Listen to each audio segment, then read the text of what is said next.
So you want to learn how knowing astrology can benefit your life? Stay tuned. A quick and dirty definition of astrology is the study of movements of the planets, the moons, and the stars, and how those movements can have an influence on people's lives. Now, a major part of my teaching framework is astrology and how it relates to magic. Astrology is all about timing, so that means that rituals and spells can be enhanced by the energies present during a particular astrological season, phase of the moon, day of the week, and even the hour. In my Magical You group, we hold manifestation rituals for every new moon of every astrological season. One of the best ways to begin learning astrology is through your personal birth chart. If you don't already have one, you can get yours free at astro-seek.com. And you'll need to know your exact time and place of birth in order to calculate your chart. There are also free astrology apps that you can add to your cell phone if you'd like to have it handy. By the way, the diagram that your birth chart is called your horoscope. So let's talk about how astronomy and astrology are connected. You know how some people like to say that time is a man-made construct? Well, that's not totally true. Ancient Babylonian and Greek astronomers used the cycles of days, months, and years to measure time.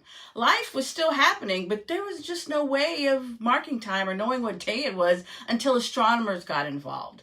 And these astronomers introduced calendars to organize and coordinate communal activities and public events, to schedule the shipments of goods, and in particular to regulate the cycles of planting and harvesting.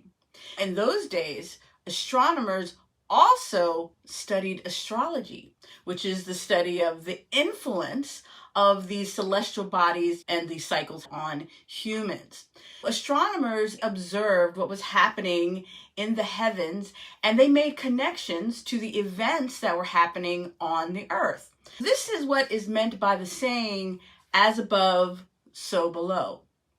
While astronomy designates how rare certain events are, astrology tells us that something rare will also occur in our own lives. By incorporating astrology into your life and into your magic, you can harness that energy to your advantage.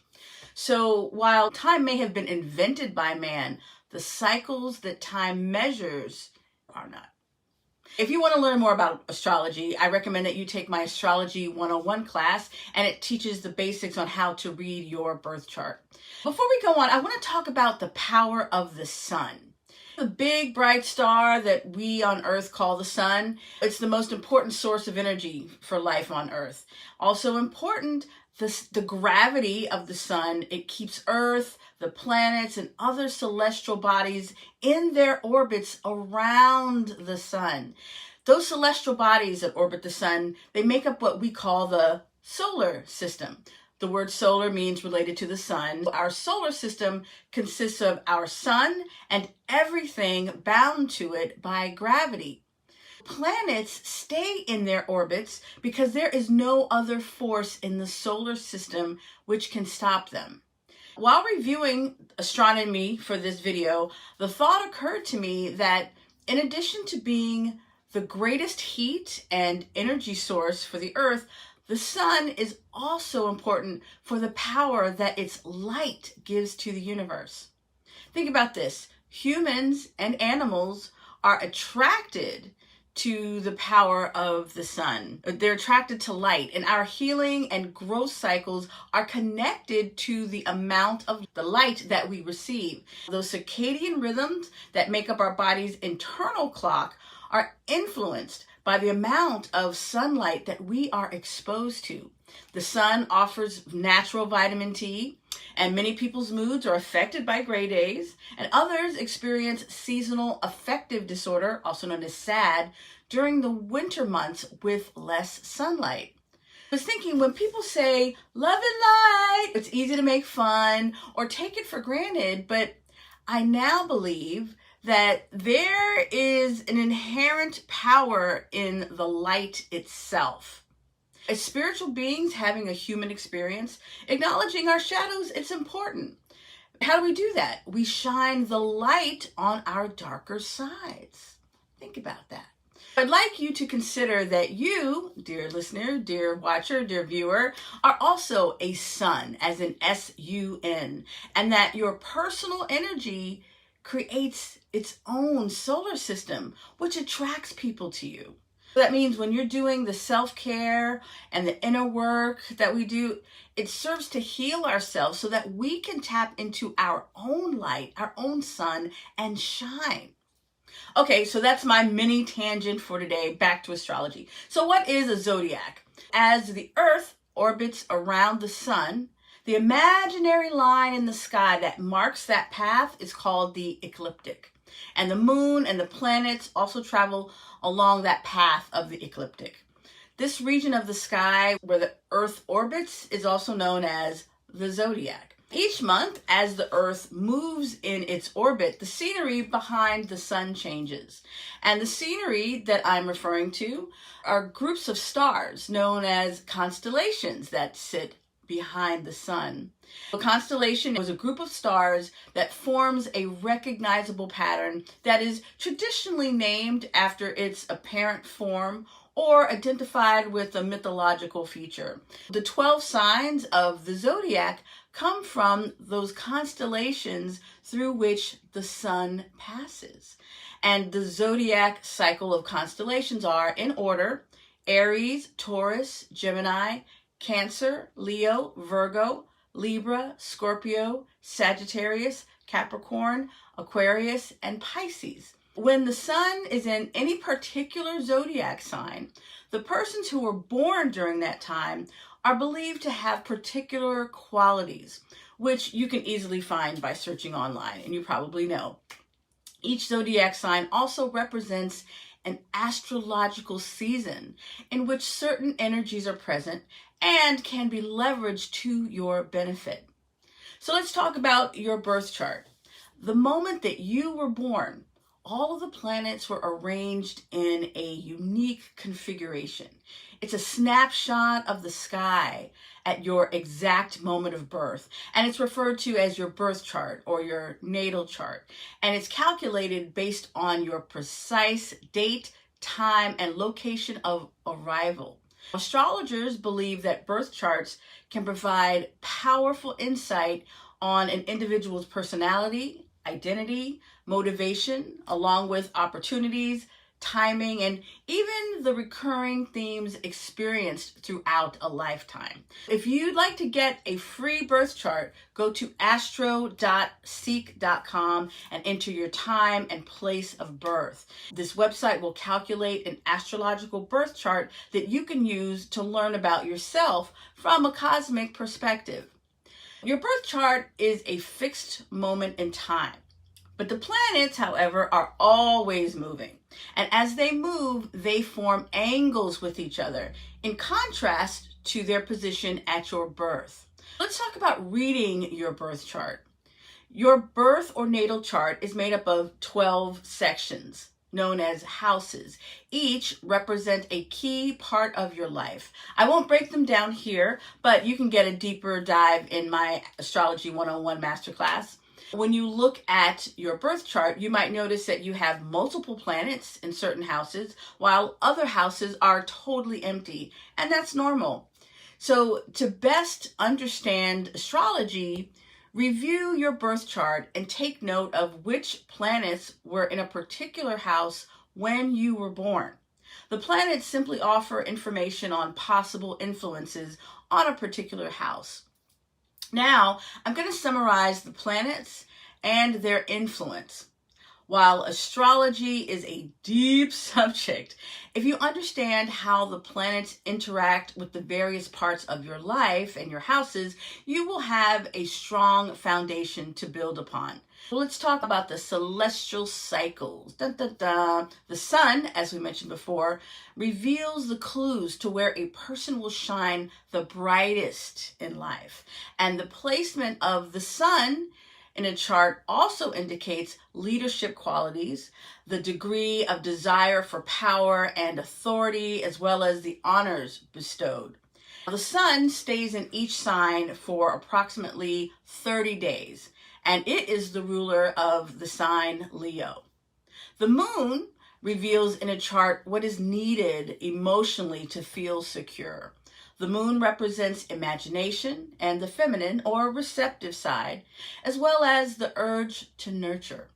The moon changes signs every 2.5 days, and it goes through all 12 signs in approximately 28 days. It's the ruler of Cancer.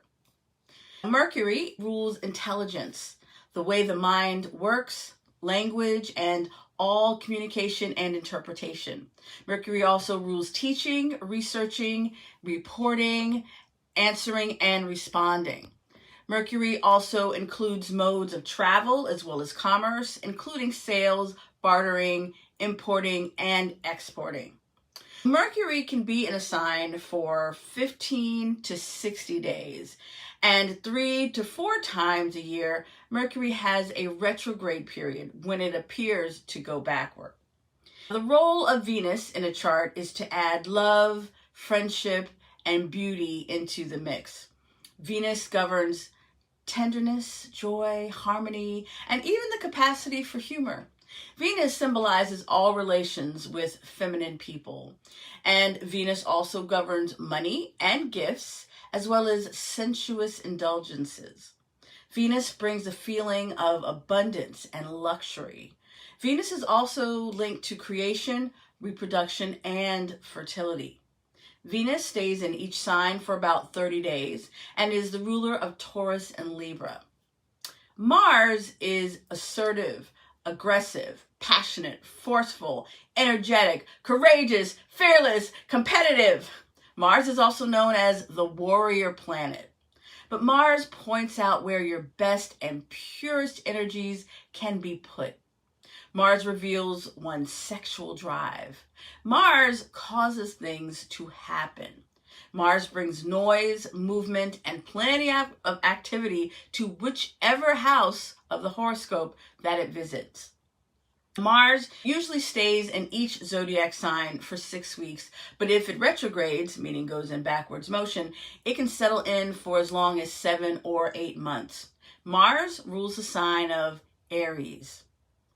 Jupiter represents good fortune and happiness. Jupiter brings hope, honesty, spirituality, and compassion to a chart, and it's known as the fortuitous planet because it expands or creates opportunities wherever it touches. Jupiter brings optimism, loyalty, confidence, and even wisdom to a chart. Jupiter expands everything that it touches. Jupiter also rules wealth and solid financial gains, for Jupiter is the giver of gifts and luck. Jupiter stays in each sign for 1 year, and it rules the sign of Sagittarius. Saturn is the planet of thoughtful concentration, permanence, tangible rewards, tenacity, ambition, and productivity. This taskmaster planet also rules caution, delay, construction, limitation, responsibility, rules and regulations, pain, fear, separation, and learning the hard way. Whatever Saturn is touching in a chart will go through a kind of slowdown or freeze. Saturn teaches the value of maturity, patience, prudence, and sacrifice. Saturn stays in each sign for 2.5 years and is the ruler of Capricorn. My sign. Uranus is innovative, resourceful, and experimental. Uranus brings creativity, surprise, and even genius to whatever it touches. This planet breaks up established patterns of thinking, creating, and creates sudden, even radical change by replacing what was with something newer and better. Uranus is a planet of the future, and new technology falls under Uranus's domain. Uranus stays in a sign for 7 years, and it rules the sign Aquarius. Neptune's most important gifts include compassion, kindness, empathy, and an unselfish, giving nature. Neptune speaks directly to the intuition, the soul, or unconscious heart, using scenes, pictures, music, dance, and poetry, rather than concrete language. Other Neptune qualities can be described as psychic, clairvoyant, intuitive, instinctive, subtle, and mysterious. Neptune rules the subconscious, the psychological, and all things mystical. Neptune stays for about 14 years in each sign and is the ruler of Pisces. Pluto is associated with rebirth, regeneration, rejuvenation, basically any kind of metamorphosis. Pluto is associated with death as the ultimate transformation of life's energy. Pluto is so powerful because it is the slowest planet in the solar system. Pluto stays in a sign for 13 to 25 years, and it exerts a powerful influence over each sign. Pluto is the ruler of Scorpio. So in astrology, the farther away a planet is from the sun, the more powerful the planet. And the reason that the distant planets are more powerful than the others is that those outer planets take longer to orbit the sun. And this causes a deeper and more indelible experience than the planets that move quickly through the signs. So Pluto particularly affects the members of whole generations, setting up questions and themes that societies work on together. Pluto also rules the psychological and the subconscious aspects of life, especially obsessions, phobias, and fears. Pluto represents not only death, but regeneration, and it also represents sexual expression. So let's talk about the big three of your horoscope. When you read your horoscope online or in a magazine, the message is general and it's limited to your sun sign, meaning where the sun was at your time of birth. However, you and your personal horoscope contain multitudes. To get a fuller picture, you will want to know not only your sun sign, but also your rising as well as your moon sign. These are usually referred to as your big three. Your sun sign refers to the constellation that the sun falls in on your birthday. The sun reveals intriguing clues as to where a person will shine brightest in life. The placement of the sun in the chart also indicates leadership qualities and the degree of desire for power and authority, as well as honors bestowed. Your rising sign refers to the zodiac sign that was rising or ascending, which is why we also call it the ascendant. It was rising in the eastern horizon when you were born. And the rising sign or ascendant changes zodiac signs every 2 hours. So in order to calculate your rising sign, you need to know the exact, not approximate, time of birth. Your rising sign represents the way that others see you, your general impression on people, and your spontaneous reactions. Upon meeting you, people will interact with your rising sign. Your rising sign also falls in the first house of your birth chart. It rules all thought processes, including your sense of who you are and how you present yourself to the world. Think of your rising sign as describing your social or outward personality. Its characteristics represent your physical appearance, your style, how other people perceive you, and any masks or defense mechanisms you turn to protect yourself in those uncomfortable interactions. In other words, it reveals how you interact with the world. Now, your moon sign refers to the sign of the zodiac where the moon was at your exact moment of birth.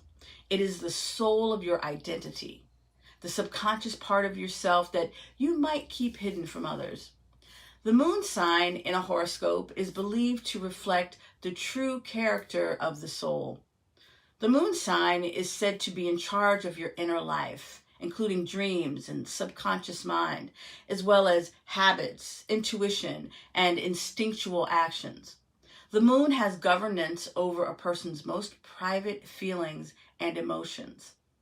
The moon represents imagination and the feminine or receptive side, as well as the urge to nurture, and it also references fertility, possible pregnancy, birth, and nurturing of children. The moon reveals in a chart what is needed emotionally to feel secure, and especially reveals the early relationship with one's mother.